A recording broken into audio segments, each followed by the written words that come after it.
So thank you for joining us, as I said before, for tonight's meetup. I am going to turn things over to Corey Maass, allow him to introduce himself and the topic. If you do have questions, Corey, would you prefer that people interrupt you, put them in the chat, or hold them to the end? Yeah, I by all means interrupt me, assuming it's relevant to that which I'm talking about at the moment. And then, frankly, the presentation's I only approach this as like a lightning talk, so I expect it to be about 15 minutes.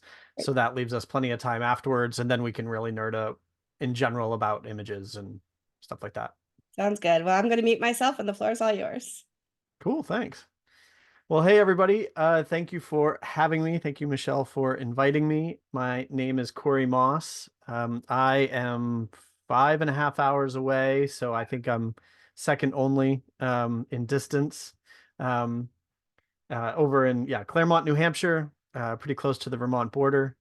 Talking about background noises, I have 4 dogs. I just heard one of them yip, so I apologize in advance because at some point they will explode because one of them hates bicycles and there are little girls riding bicycles outside the window. Um, anyway, I have been building websites since about 96, so long time ago in a faraway land. Um, and focused mainly on WordPress since 2011. Um, so however many years that is. Um, 13 years. Oh, and the only times I've ever been to Rochester, New York were to go to raves. That also kind of dates me back in the 90s, because I went to school in Binghamton, which was a few hours away. So we used to all night long in Rochester. Um, Yes, very fun times. Anyway, so yeah, as Michelle said, last year, oh, so I'm wearing the post status t-shirt, although it's pretty faded. Somebody needs to send me new swag.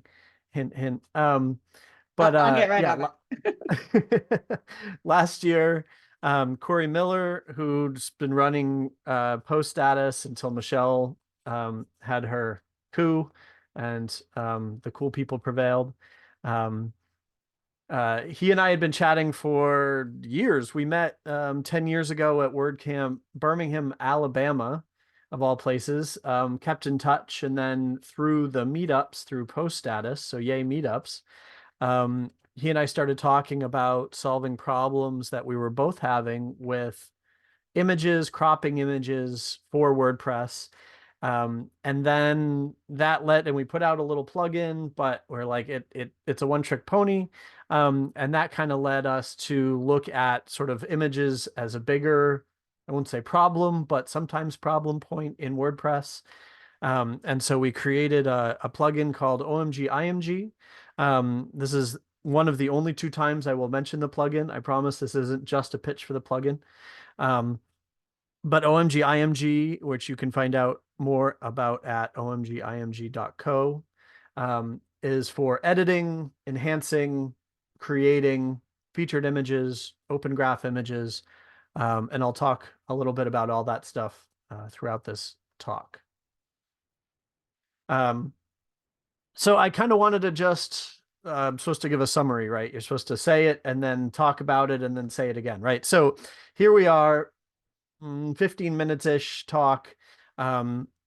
Broadly speaking, pretty much everything that I've known about images for a long time, images online, and then in particular, a lot of the stuff that I've learned over the last year working on a plugin that specifically is for editing, creating images within WordPress. So talking about mastering imagery for WordPress. Plug the slide. The funny thing is somebody here mentioned graphic design and maybe used to do graphic design. I now think of myself as a developer, but I forget that back in the 90s, basically to be a webmaster, you were a graphic designer. Like you were in Photoshop, you were slicing up graphics. And so, oh, the other disclaimer, this is the first time I've given this talk. It's pretty new. So there's going to be as many holes in it as Swiss cheese or one of those strainers that you put pasta in and the water runs out. Sieve. So thank you for your patience. I welcome any and all feedback.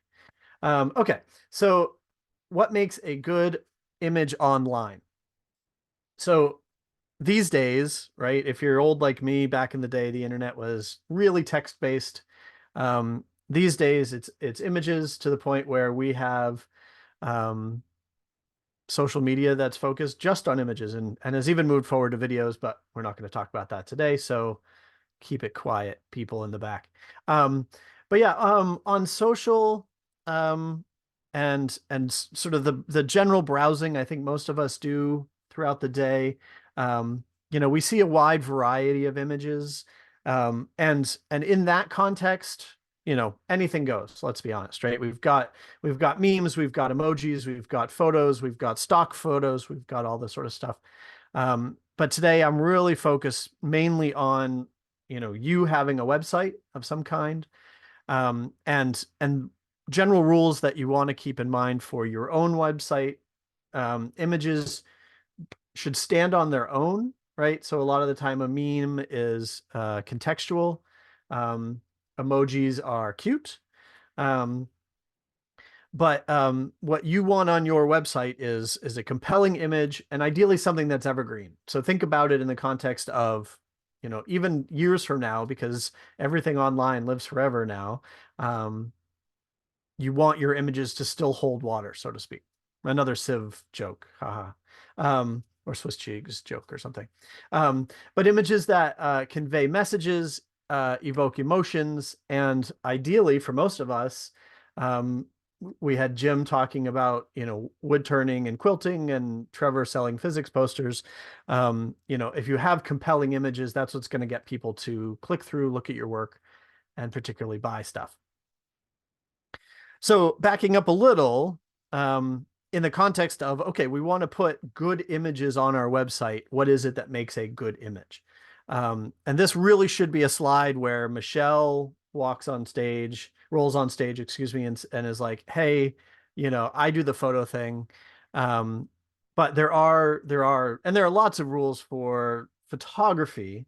Um, but there's a handful of simple rules that are good for the kind of photos that we're talking about, things that would be great um, for including on your website. And and to be clear, like, a lot of us, I think, are drawn to stock photography because if we look at um, news sites and stuff like that, if they don't have a professional photographer like Michelle, then they tend to go and get stock photography, and that's great. But in this day and age, like, we all have, even my cheapy little iPhone, like, has a phenomenal camera on it. So assuming it's relevant to your content, the blog that you're writing, that kind of thing, following a few simple rules as you're taking photographs, the photos you're taking are probably going to be good enough. So a few simple rules for taking good photographs. There's a thing called the rule of thirds.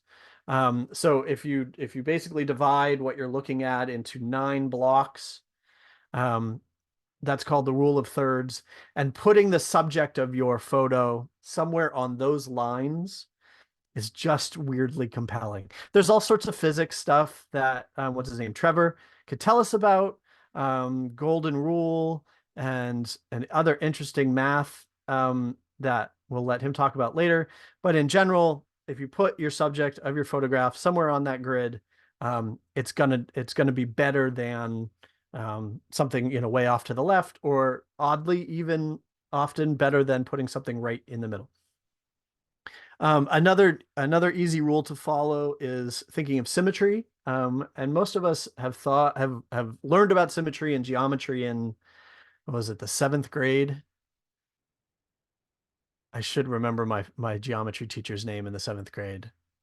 He said really weird things. He was a really weird guy, but then again, he taught 7th graders geometry, so that kind of makes sense.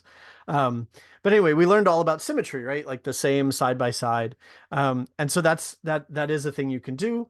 The other way to look at it is balance. And so if you've got a really big thing, you could have really not big things on the other side, and that lends a sense of symmetry, light and dark, things like that. So that's something to play with. A really fun one that I like to do when I'm taking pictures of things is you look at, so there's a couple of things here. you look at essentially the lines, right? Like you've got the horizon, you might have door frames, you might have the edges of buildings and things like that. Using those lines to point to the thing that you're trying to take a picture of is a really interesting, easy way to essentially draw the person looking at the photograph, draw their eye to the object that you're trying to take a picture of. Which includes things like perspective and stuff like that. And then the biggest tip that somebody taught me once that I'm real careful about now, Michelle learned the hard way recently, is always check the background of your images, both when you're taking them and then later when you're editing them. Recently, Michelle sent me a photo of herself, and this big down in the corner was her cat. Her cat Photobombed. Totally photobombed. photobombed her picture. It was an adorable example. It's not always that adorable. So, you know, we are, especially when we're like quick editing it with, you know, you hit the edit button, you hit the magic wand button, and then you quick throw it on social. Just remember, take a quick look at all the stuff around, make sure that, you know, everything's cool. So now that you have your amazing image, having followed all of these rules to the letter, carefully, scientifically, we want to talk about why you need to put this much effort into every post, every page, every product, if you sell stuff, posts, talking about blog posts, pages even, like the contact us page on your website absolutely should have an image, all that kind of stuff. Why? Really comes down to two things. One, SEO, and two, user engagement. SEO being search engine optimization. Google really likes images. Google and you have to actually go a step further and attach some words to that image to make sure it's accessible and make sure Google can index it well. But Google likes it largely because it makes your page, there's the picture. So if everybody looks at the chat here attached to Meetup, and literally this big down in the corner behind her on her left shoulder is just a little bit of her cat. It's pretty awesome. It's pretty perfect. You couldn't have planned that. And I didn't even notice it. Yeah. But I nerded out here. I found a few statistics. Most people when they think of user engagement, it's like, I want to get clicks, and that's true. But just including images on pages makes a huge difference. HubSpot, big SEO service online, did a study. Content with relevant images gets 94% more views. So if you can put an image there, 94% more engagement. Scientifically, people can retain an image, will remember an image 65% better than just written content. BuzzSumo, another SEO service online. What is it? Articles with an image once every 100 words receive double the social media shares. So we're not only talking about engagement and retention, but we're talking about, you know, the willingness and people being excited to share. And then Visual Website Optimizer did a case study and saw a 40% increase in conversions. So they do A/B testing, right? They'll like put up a page with images and without it. And they said they saw a 40% increase in conversions with a product page when it has a few big key images. So include images. Do it because I told you to, if nothing else. All right. So now we're talking about, we've got good images. They're well edited. We know we need them.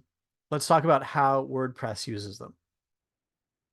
The use case that you've probably heard of, featured images. That's like a WordPress key phrase. And then there are images that there isn't an official term, but generally I hear people say in-content images. So you've got your feature images, usually what's included on, like if you've got a homepage, that has a list of all of your blog posts, the image that shows up associated with that blog post, your featured image. And when you click through to that blog post article, the big image at the top, depending on your theme, usually the featured image. And then as you're reading, if there are images, at every third paragraph or whatever, that's often referred to as in-content images. And then the third kind that I've spent a lot of time studying over the last year is images for social. And that's officially called open graph images, which I'll talk about more in a minute.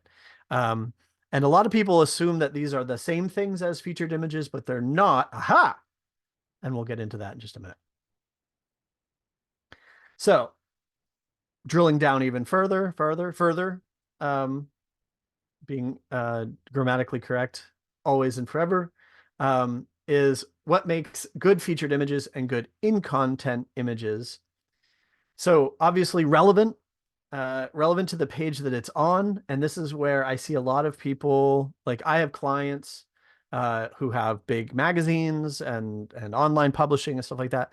And everybody kind of knows that they need to have an image. And so then they'll go and they'll find like a picture. It's a picture of a person typing at a computer. And it hurts me. It hurts me deep inside because it's like, okay, yes, technically, like we're all on computers as we're reading this, but an image of somebody sitting at a computer, aside from being all of our own personal hell day in and day out, isn't particularly relevant. So it's like if you're talking about productivity, like a person sitting in a computer might or might not be productive, but like you could be more specific than that. Show, I don't know, a to-do list or the app that you use or, something more specific, right? The other thing that makes a good featured image, high quality images. And we'll get into sizes and things like that in a minute. But, if it's little, if it's blurry, if it's hard to make out what it is, like this isn't so common anymore. Like we've largely become competent image creators and users online. But there are some people, my mom, who are less tech savvy. My mom, sometimes will post a lower res image or something that's not optimized, and again, it hurts my soul. Images, especially for in-content images, ideally simple, things that move the story along, again, relevant, not just repeating the top image, not just being like, I see a lot of blogs like tech, general advice column type stuff. Like there's a lot of using of clip art now, like, little people dancing or whatever, looking happy and productive. And it's cute, but it's like, to me, it's a placeholder. And I'm seeing more and more that it's like, there's a big image at the top that has people maybe looking productive at a computer or whatever, but then it's just like pictures of them dancing because that somebody said like, you need an image. So insert an image. And I feel like we can do better. So I implore all of you to do better.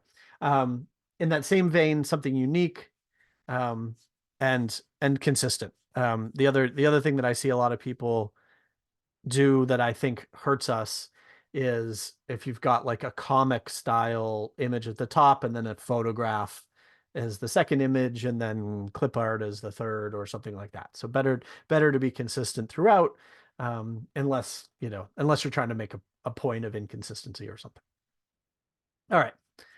So on a more technical side, some specific tips for images and featured images and in-content images. First one of the questions I get asked all the time, and then people still struggle with, which I totally get, is using the right format. So there's traditionally, way back in the day, there were GIFs. We don't talk about GIFs, and yes, it's pronounced gift. GIF, get over yourself.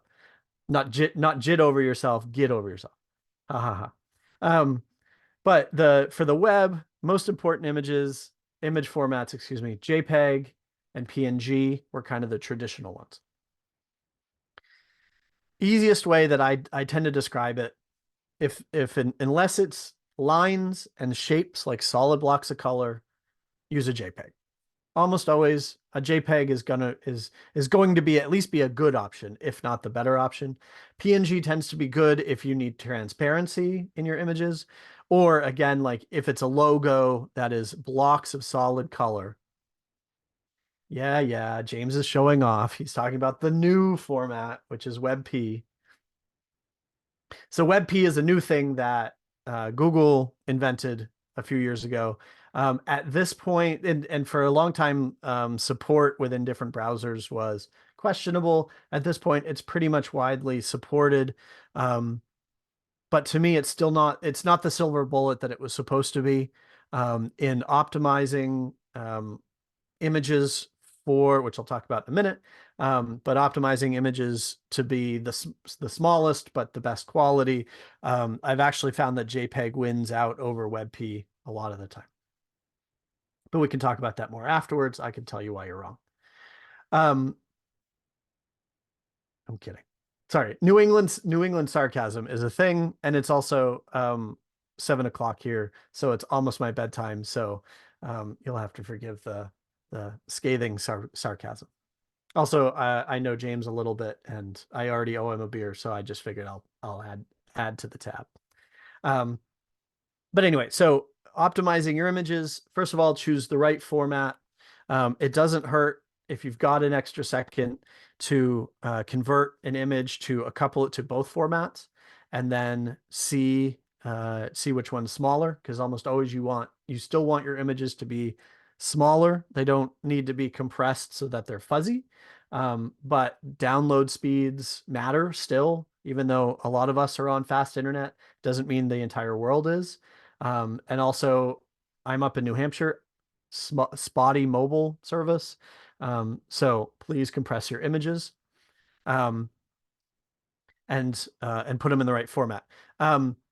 So compressing images is a way to essentially, like, you are technically knocking down the quality of an image, but often it's in a way that humans can't perceive it, and it amounts to, or the result is a smaller image file size, which is great. So if nothing else, my favorite tip, and I will put it right here in the chat, except that my keyboard stopped working. My favorite website on the entire internet is compresspng.com. And if you go there, there are tabs for JPEG, bitmap, for basically every single file format.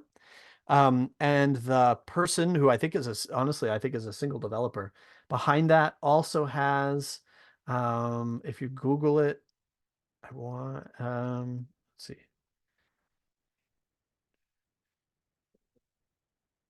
Yeah, that's what I thought.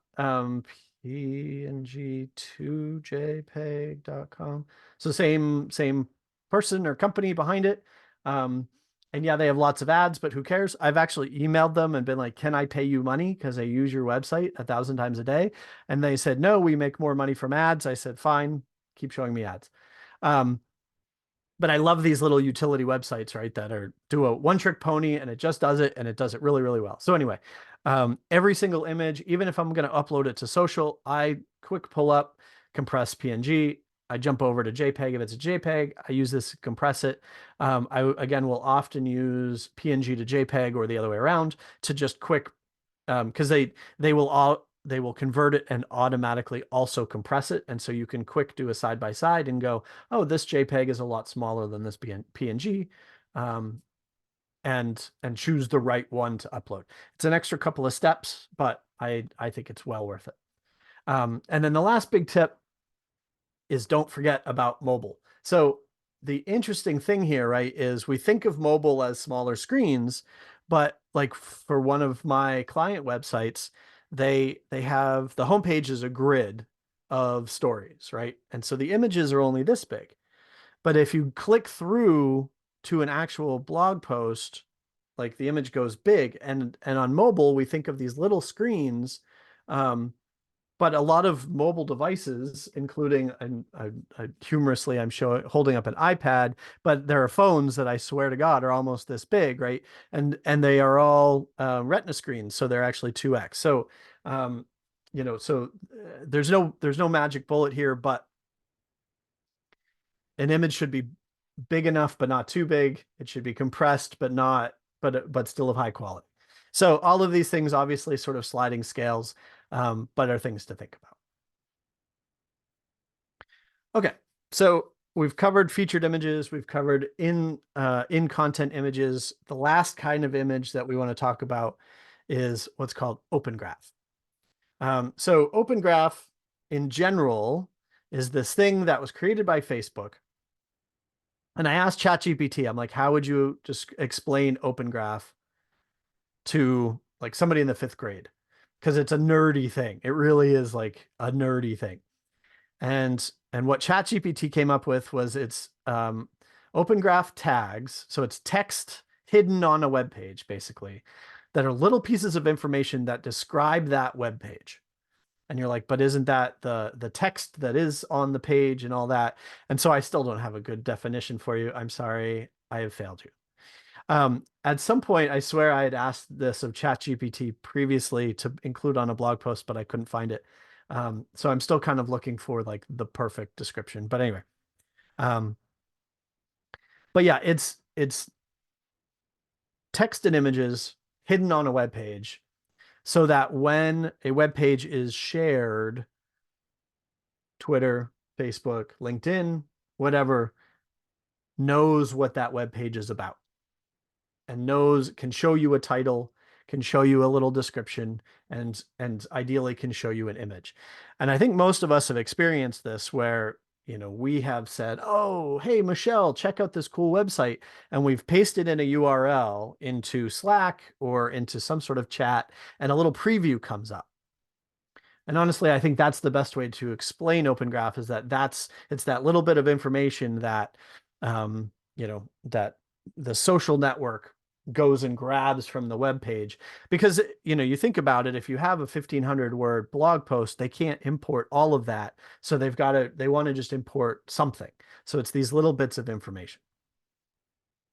The number one question I get asked all the time is, does Open Graph affect SEO?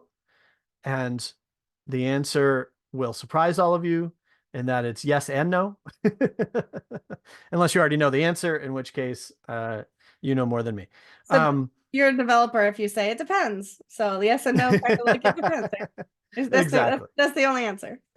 Exactly. So the truth is technically, on a nerd level, SEO, at least as of this writing, does not technically affect SEO. Bum bum bum. I will try to sell you my plugin based on that. It does, because technically it does, which I'll get into in a second, but it doesn't. So Google doesn't look at Open Graph data. It doesn't, it scans your web page, and it scans the stuff that you can see. And if you're a developer, you know this, there's also all the code that you can't see, but that's what makes up your website. And in that, there's meta tags and there's other information that is consumed by Google, and that's what Google shows or uses to rank you. They do not, again, as of this writing, look at the Open Graph data. So technically, totally irrelevant. However, so that's the no part. The yes part is what Google does rank across the web in a very mushy, amorphous way is engagement, right? So they do consume Twitter, they do consume Facebook, they do consume all this social stuff, and anywhere that they've got analytics, and I think because they have become kind of, for better or worse, the standard for analytics, they have all of this information about all of our websites, right? And so they know when somebody clicks through from Facebook, from Twitter to my website. And so they indirectly, and they will rank my website higher because that they're viewing my website as a point of authority because people keep coming to my website. And so in a very indirect way, by me creating more engagement through having good Open Graph data, more people are going on socials are going to click through to my website. And subsequently, it will ultimately help my SEO, essentially my ranking in Google.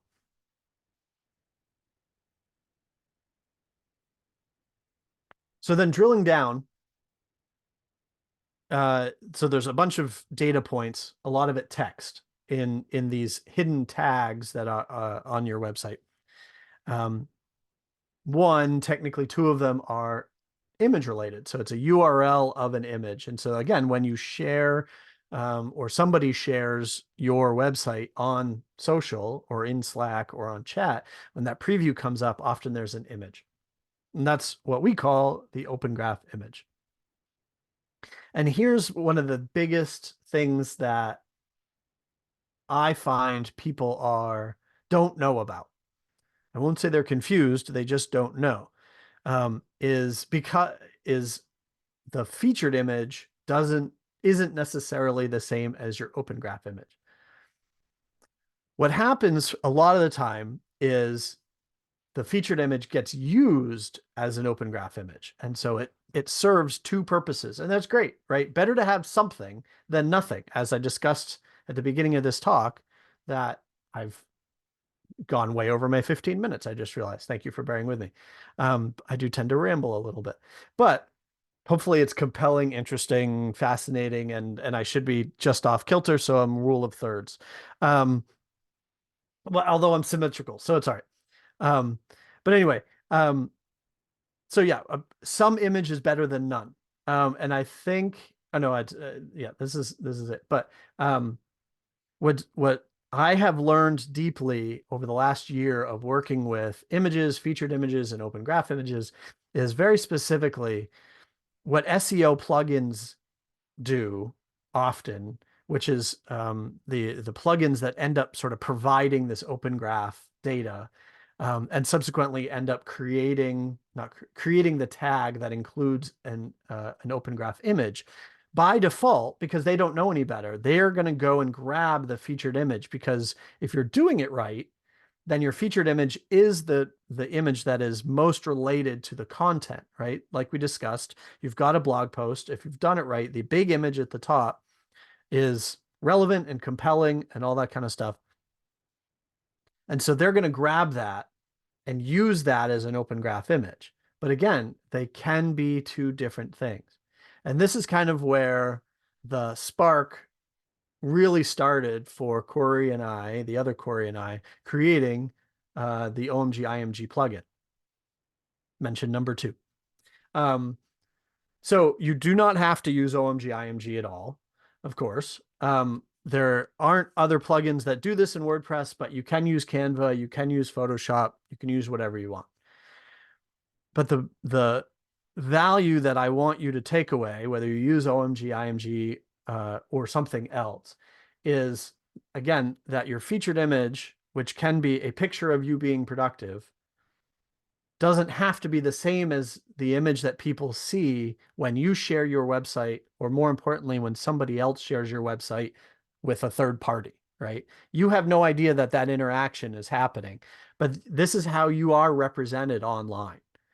And if you have Yoast or Rank Math or SEO Squirrel or any of these SEO plugins installed, and don't create a dedicated Open Graph image, they're going to grab your featured image. But now if somebody shares your website with somebody else on Twitter, they're going to see somebody sitting at a computer with no context, right? It's just an image. It might be a great image. It might follow the rule of thirds, and it might be optimized and in the right format and all those things. But especially since, I don't know if you've heard, but a year ago, Twitter actually stopped showing the title that traditionally they would pull from that Open Graph data, and they just show a little URL. So there's no context when somebody shares a website on Twitter. So what I created with OMGIMG is the ability to put text on an image. So kind of like the slide you're looking at, right? If this was my featured image, or excuse me, if this was my Open Graph image and somebody shared my website, they would know darn well that what I'm talking about is Open Graph images, right? It's not just a picture sitting at a computer, a picture of a person sitting at a computer, a cat sitting behind Michelle, whatever the image is, it gives context. And so that's kind of the big value point that I'd love you to take away. other than visiting my favorite website, which gives them ad revenue. So I don't know why I plug them so much, but it's a great little tool, compress PNG. But think strongly about creating a dedicated, separate Open Graph image from your featured image so that you are better represented online. Boom. There's my talk. Boom. Once again, my name is Corey Maass. I'm here promoting OMGIMG, which technically this is still part of the same mention, so it's still only twice. My little plug is because all of you are awesome and have listened to my talk. You can get 30% off by using the coupon code that I wrote there. I was only going to give you 1% off, but Michelle threatened to beat me up. So you get 30% off. Thank you all for listening. Yeah. So I'm going to add a couple things before we open it up for questions too. The first is that I post status, we don't have featured images showing up on any of the posts.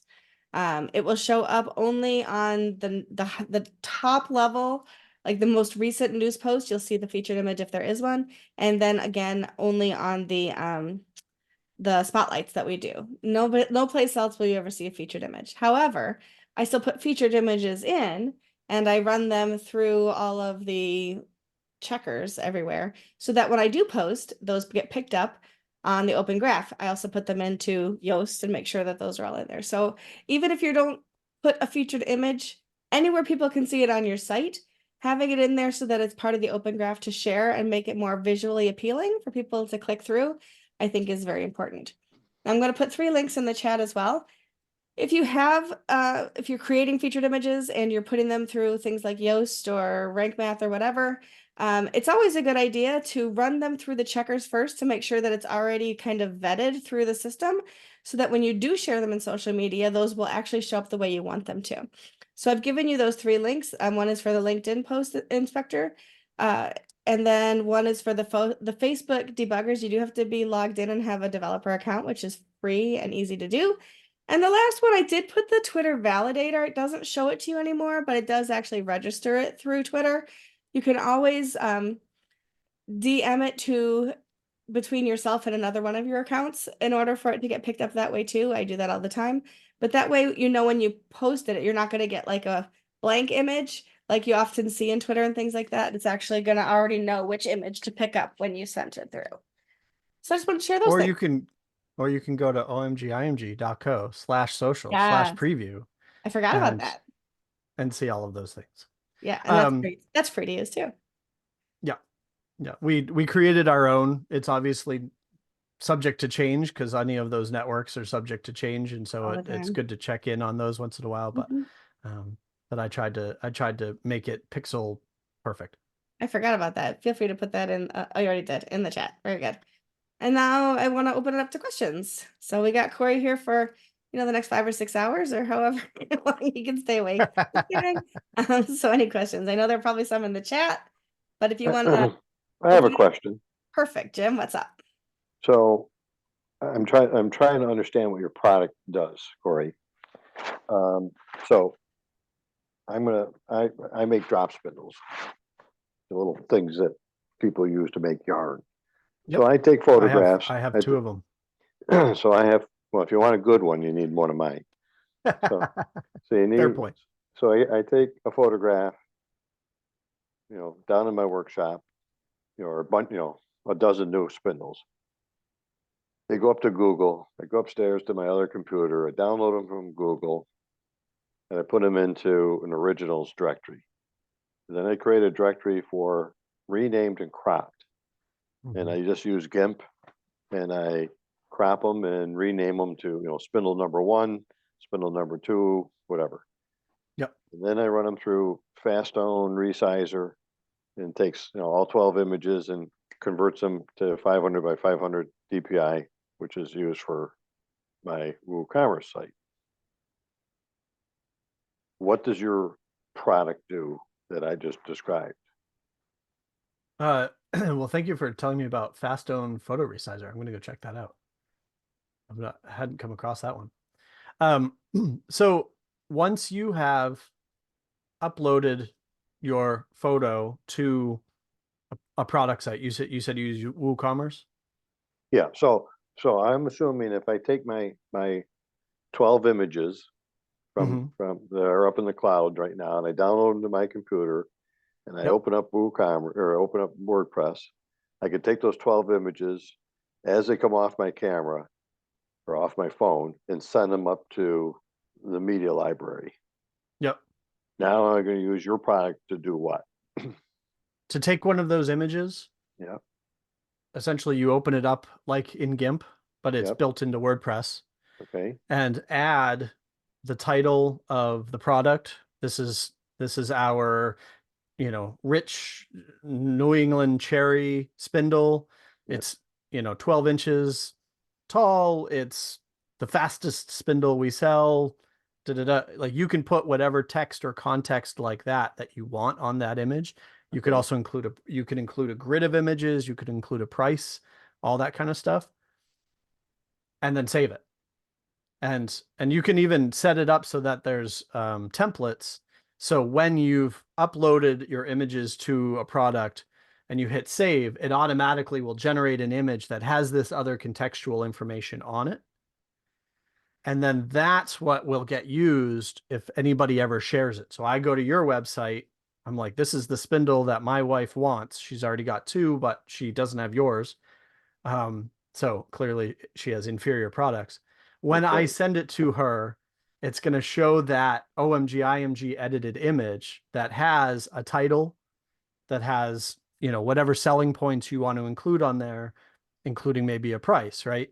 Because right now, like, we do this all the time. I send her a product on Amazon and she's like, I don't know what this is. I don't know what the context is. I don't know why you're sending this to me, and I'm sure your photos are great, but during, if I send her a picture of a spindle at 2 in the afternoon with no context, she has no idea what on earth I'm talking about. Right. So does So, it help me in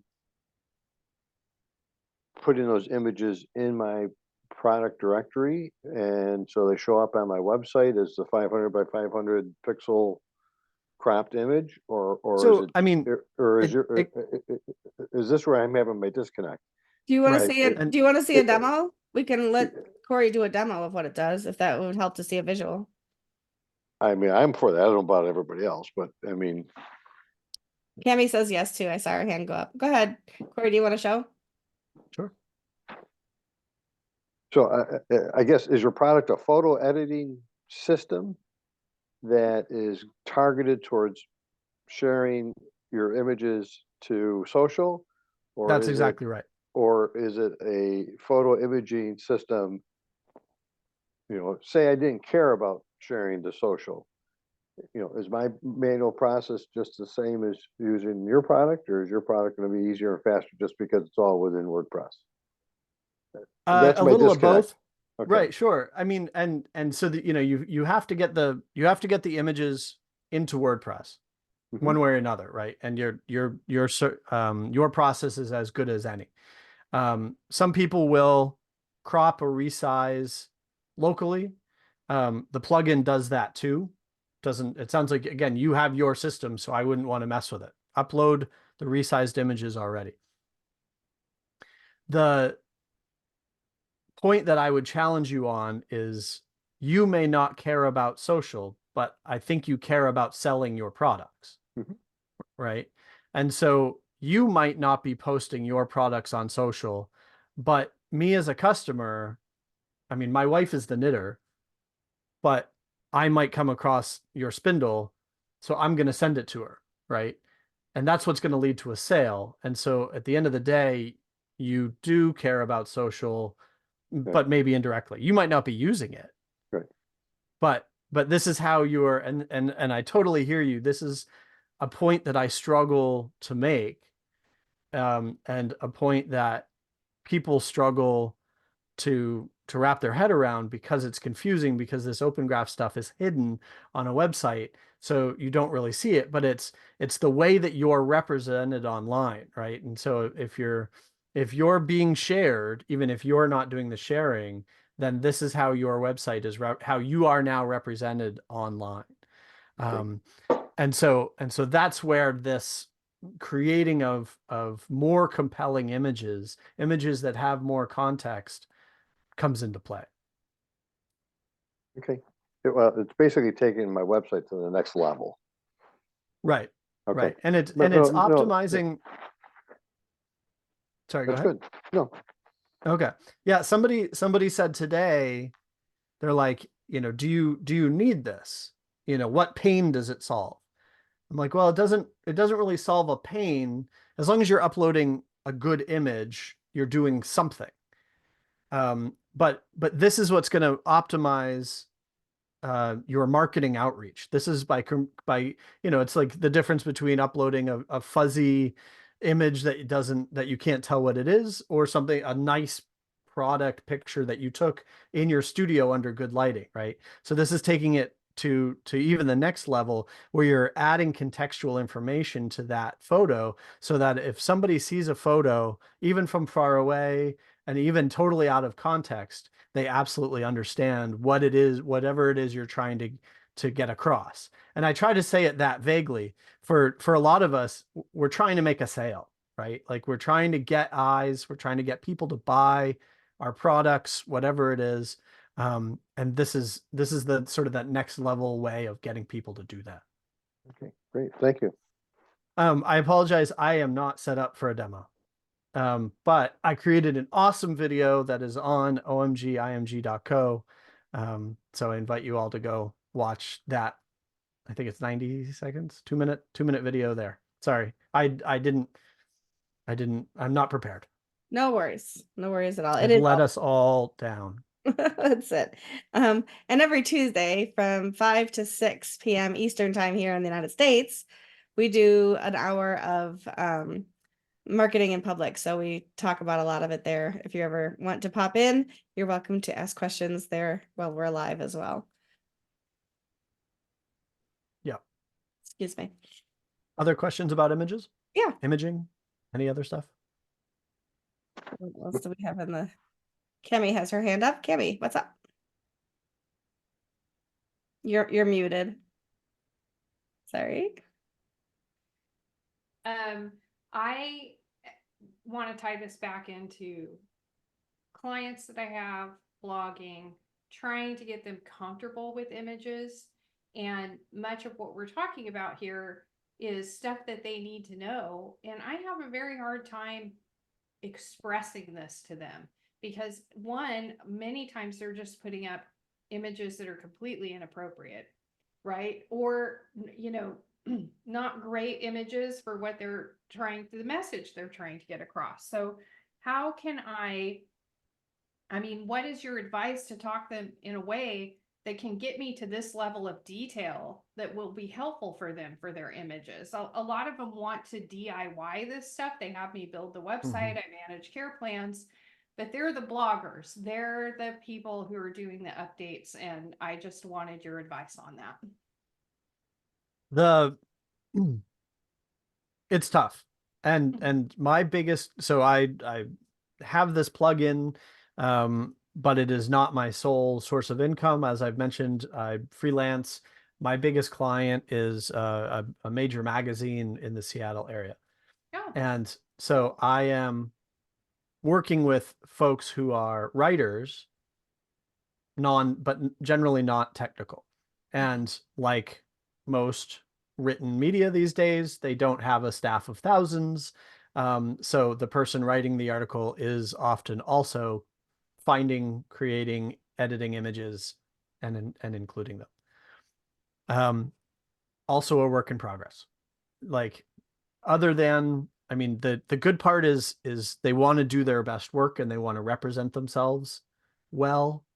And so there's time and attention spent, not days, but on finding, they end up using a lot of stock photography because we don't have a staff photographer. And so unless it's like a store opening on a certain street in Seattle and somebody's actually driving by, generally we're kind of, we're looking for an image that's, of UNH or whatever the university is, general, you know, on Getty Images, that kind of thing. So there are a couple of things that I find have helped. One is directing them towards good sources of images. So paying for stock photography, you might need to pay more attention than they, to like the licensing and that kind of thing, to make sure that it can be used and how it's used and that stuff. But kind of once you get the green light, the other thing so I actually built this into OMG. IMG is, I included 3 of the like free stock photo image repositories. So there's Unbounce is, I would say, one of the more popular ones. Pexels, PEXELS.com, and then Unsplash, or sorry, is that, I'd not Unbounce. Thank you. Unsplash is the one I meant. Pexels and Pixabay, PIXABAY. Free images, generally free for commercial use as well. Mixed results, but honestly, generating images with AI sometimes has been fruitful.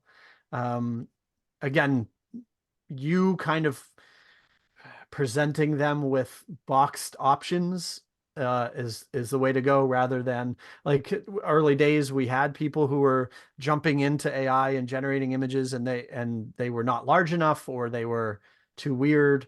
And so we've now exactly, and now we've kind of we've put parameters around that.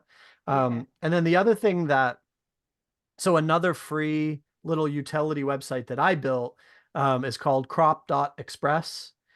Again, I'm a huge fan of these one-trick utility websites, and there are no ads on this one other than you'll see me plugging OMGIMG. But Crop Express it's not only an image cropper, but the real reason I built it, and talk about, I've struggled to explain the value of this unless you get it. If you get it, you get it. But you can configure it to crop an image to a certain size and shape. But then we, as people with clients, you can save that configuration and send it to the client. So the client can only crop or resize an image to one size and shape. Oh, that's awesome. Because I had clients that were opening GIMP or opening Photoshop or opening, something, and we're struggling, like, what is, I swear I'm not making fun of her, but it's a little funny to some of us. We use 16:9 images. And if you don't know, that's okay. An image at 16:9 proportionate, like that's the aspect ratio. Most of you, if you have a high res television, it's 16:9. And I had a client who kept making images that looked this size because that's 9:16. Yeah. And she's not a graphics person. Why would she know that? And she just kept going like, why are my images so tall? I'm doing what you're telling me. And so Crop Express, you can configure it so it will only crop an image 16:9, and it's 2000 pixels. So even if they upload something too small, obviously this isn't ideal, but it will stretch it. So it is always 2000 wide and 16:9. So driving home the shape, no matter what they put in it, which, so many times it's like explaining a puzzle piece to them. Like even when you're giving them the visual, they're like, well, they're sending you something like this to fit in a spot like that. Yeah. Perfect. Yeah. Thank you so much. Very helpful. And built into OMGIMG 2, I essentially copied that functionality. And so I have in there sort of the standard social standard ratios, 4:3, 16:9, and then also the standard Instagram 1080 by 1080, what the size that Facebook wants it to be. There is actually a recommended size and shape for an open graph image. All of those are presets, but then you can also put in your own, because as we know, depending on your WordPress theme, your images can be different sizes, but generally you want them to all be at least the same size, regardless of what size and shape it is. And so you can plug in essentially your own preset. And then that kind of guarantees that when they create these images, they are all consistently the same size and shape. Love it. Thank you. I'm Somebody- trying. I'm somebody fighting was the good fight, I promise. He is. Somebody was asking about alt text. Did we cover that enough? Was it you, James, who asked about alt text for images? Yeah, so when I was looking for images on Unsplash, or some other free image provider, they asked to make sure to credit the artist. And then when you actually choose to credit the artist, it actually adds the artist's name within the file name of the image. Mhm. I'm assuming that's probably beneficial SEO for not just for the artist itself, but also for yourself, being able to credit the image and also put image to text. But I'm thinking more on the lines of accessibility, someone being able to see and understand what the image is. Right. Yeah. Yeah. And that's a good point. Like Michelle is working with me a lot. I have a broad knowledge of accessibility, but I'm learning the specifics. And one of the things that, like working with Michelle, we are starting to do more because we are editing and manipulating images within the context of WordPress, starting to do more to try to do stuff like that. And, text on images is an interesting one. Like, yes, you're supposed to credit. And this is another point about wherever you source your images, make sure you read that licensing fine point. If you're supposed to credit the photographer, make sure the photographer is credited, that kind of thing. But alt text on images on your website is the bare minimum of what you can do. Just do it. Follow those rules of including the name. Oh, I have a dog. Including the name of the photographer where appropriate, and the context of what the image is and that kind of thing. And then one of the things that I find interesting is, so again, with OMG, you can put text on images. And so in certain circumstances, if it's required by license, you need to put the name of the photographer on the image, right? But what's so neat is now I'm on a Mac, built into Mac OS almost everywhere. If you open an image that has text, it will often read the text. And so we've now got this crazy, what is it? Uncanny valley, where you've got text within images within text within images. And I wonder that we don't at some point start to see, an SEO, I'm hoping, both an SEO and accessibility benefit from that too, where you've actually got text being read off of images. So, the alt text might become a fallback at some point. It's interesting. It's really interesting. This is me nerding out on images. I think Jim has another question. No, I was gonna add on to, Cammie said she was having issues just, talking to her clients about, the importance of images. Here's where you have to put your sales hat on. And for a lot of technical people, that's a very difficult thing to do. If you remember that all business decisions come down to two things. Are you going to make me money, or are you going to save me money? If you peel back all the layers of all the onions, that's how business decisions are made. You're going to make me money, or you're going to save me money.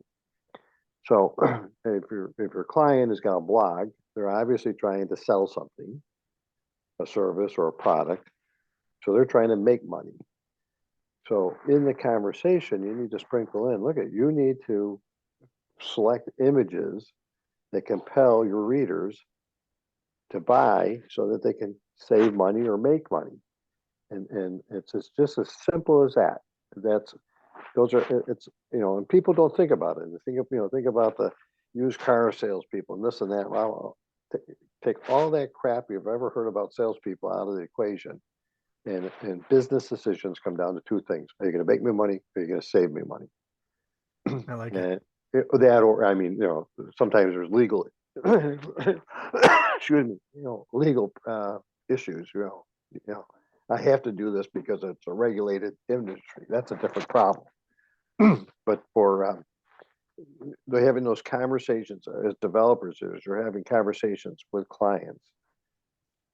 They've hired you to do something because you're going to save them money. They don't have the time and the resources to do it. But they're also hiring you because they want to sell something. They want to make money. So, you're in an interesting position to become a consultant, a partner. Again, what's the purpose of your website and whatnot is to help you, convey the message, or we're going to help you save money. We're going to go help you make money. Good That's point. great. Other questions? Mike.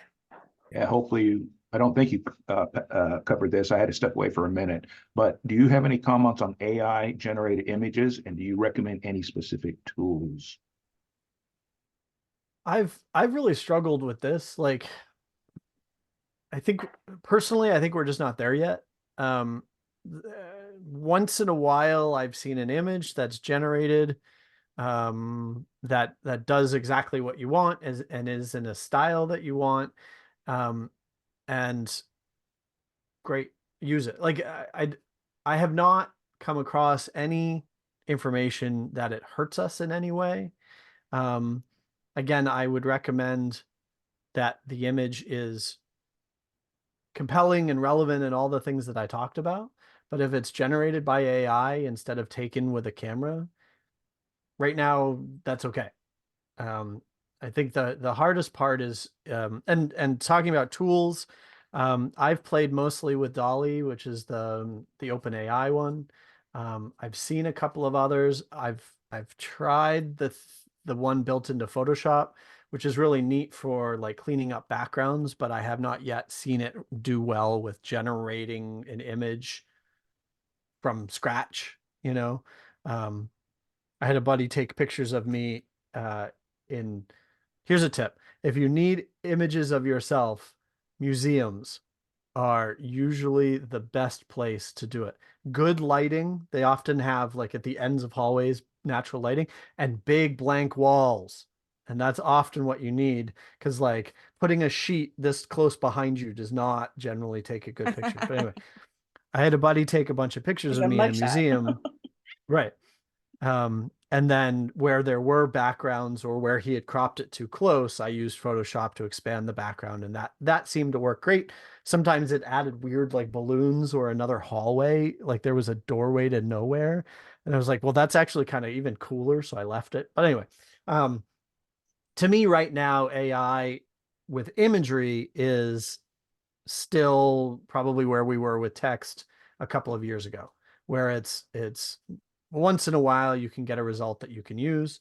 But I've also struggled with like even if I generate an image that's close and you reprompt to tweak it slightly, you're like, well, make the, like I often try to generate images where I'm like, make this person not gender specific.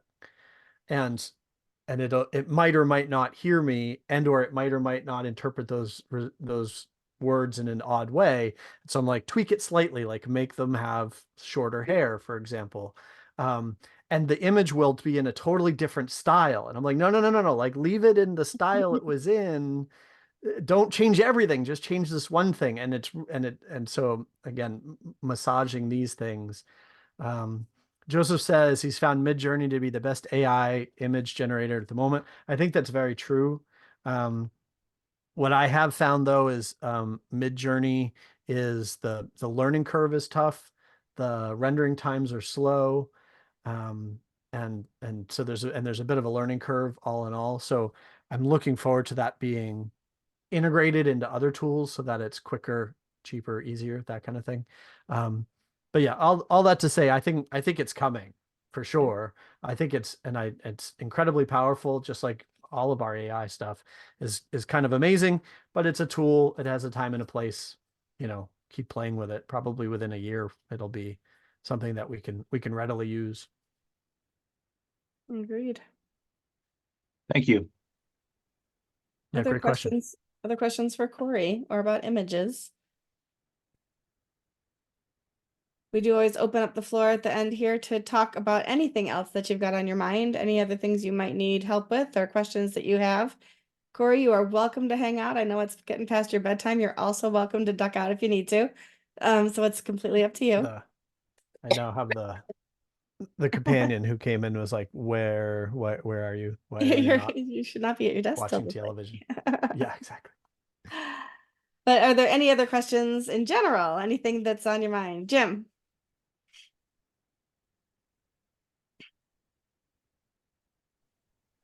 All right, I've been fighting with WooCommerce and images.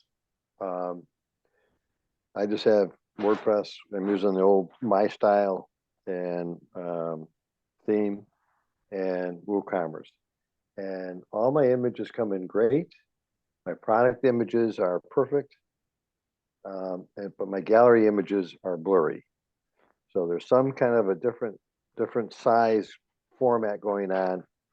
How, and I can't find in documentation. I can't figure out how to determine what size my product gallery images need to be, because the 500 by 500 is coming in blurry. Now, if you click on it and it pops it open, it's crystal clear. Can you give us a link so we can take a look? Oh, sure. I mean, tcspindles.com. And then if you go, let's see, I gotta reduce this.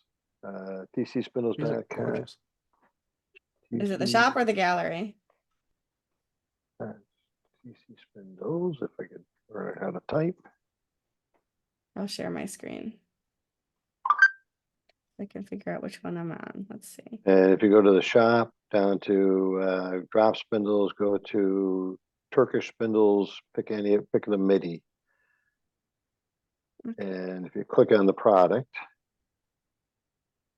All right. the bottom two gallery pictures are blurry. So where am I going to wait, what did you say? Go to shop. Here, Michelle, I got it. Michelle, if you want to drop, I got it. Okay, cool. Yep, hold on. You can go ahead and share.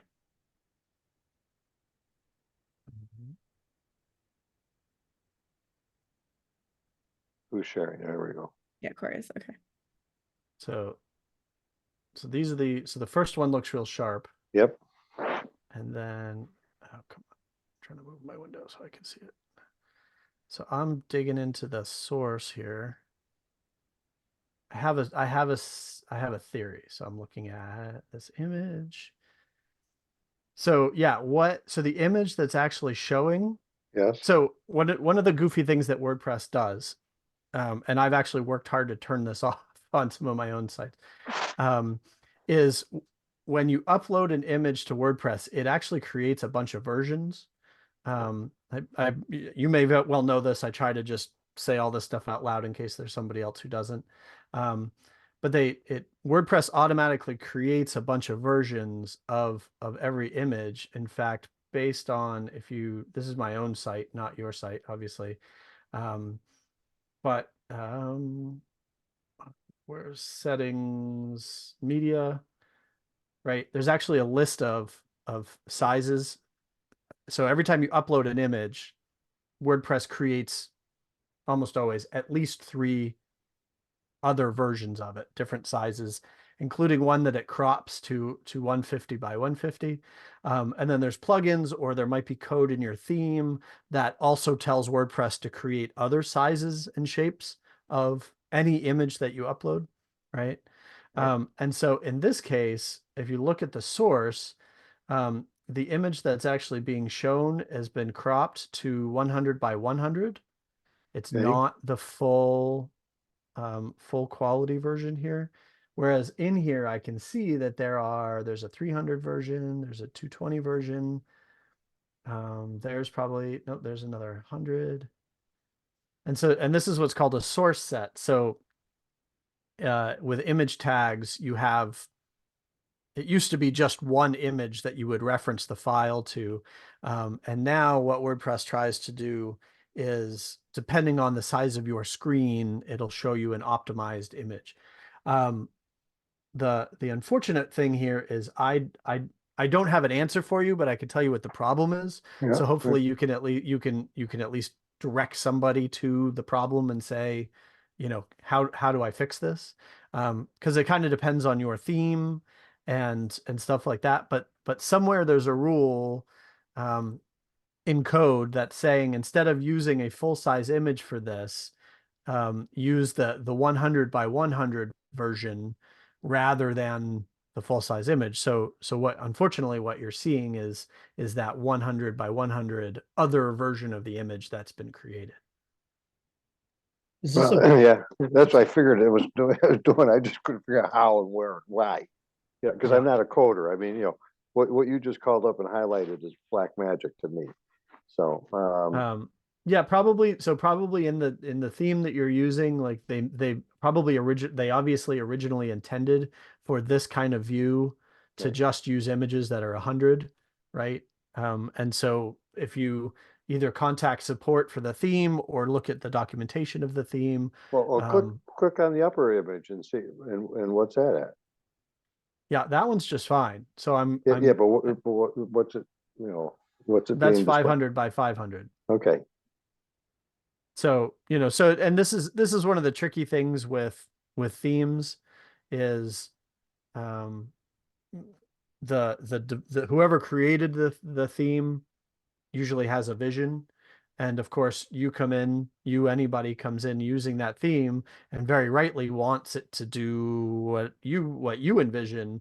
And you run into issues like this. So usually it's, if you contact support, you know, they can probably have an answer for you. All right. So my style is now owned by WooCommerce, I guess. Or is it by Your what? WordPress? My style is the theme, Oh, Yeah, my style.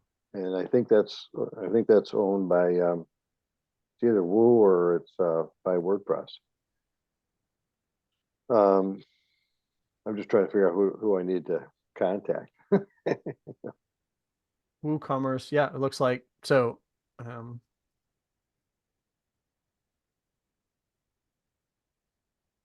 Yeah, WordPress. My style, free WordPress premium theme. So where are you hosted? Is it WordPress.com? No, it's at SiteGround. So honestly, bother them first. Like, why not? Worst case, they'll say you need to contact so-and-so, but they might be able to point you in the right direction. I mean, SiteGround themselves. sure. Yeah. Oh, Annoy okay. them with it. Why not? Never thought about that. Okay. I mean, Hey, you pay whatever a month. You may, can't hurt to ask. Yeah. All right, cool. Well, I appreciate you, you at least confirmed what it is. It's 100 by 100 versus 500 by 500. Yep. So, great. Thank you. I appreciate the help. Lance, you have a question. I got a quick one. Did you guys ever come up with a date for the WordCamp for you For guys? For which one? For WordCamp Rochester? Yes. We are waiting on the venue because it's a public school. They have to get their dates in for the fall before they can give us one. Cool. Just wanted to know. Yep, we're working on it. I'm easy. Okay, I'll keep you posted for sure. Awesome. Where's Buffalo being hosted? Or In the held? same place it was last year, in the Kenmore Commons. Ironically, it's being hosted in Canada. But there is WordCamp Canada coming up. And that's coming up in the second or third weekend in July. So if you're interested in crossing the border, that's going to be in Ottawa this year. Their first ever WordCamp Canada. So. Other questions? Anything else? If not, we will call it a night. Corey, thank you so much for sharing with us. I will see you tomorrow live again. If anybody's interested, feel free to follow us, follow OMGIMG on Twitter, because we always announce when we go live there if you're interested. And yeah, thank you so much. Corey, I'm most active at Corey Maass, and it's not just product related. And thank you all for listening to me. I hope it was interesting, insightful, fascinating, riveting. Nico, we hope you'll be back. And Jim Ziobro, we hope you'll be back too. Everybody else, I know you. We know you'll be back. All right, everybody have a good night. Thanks all.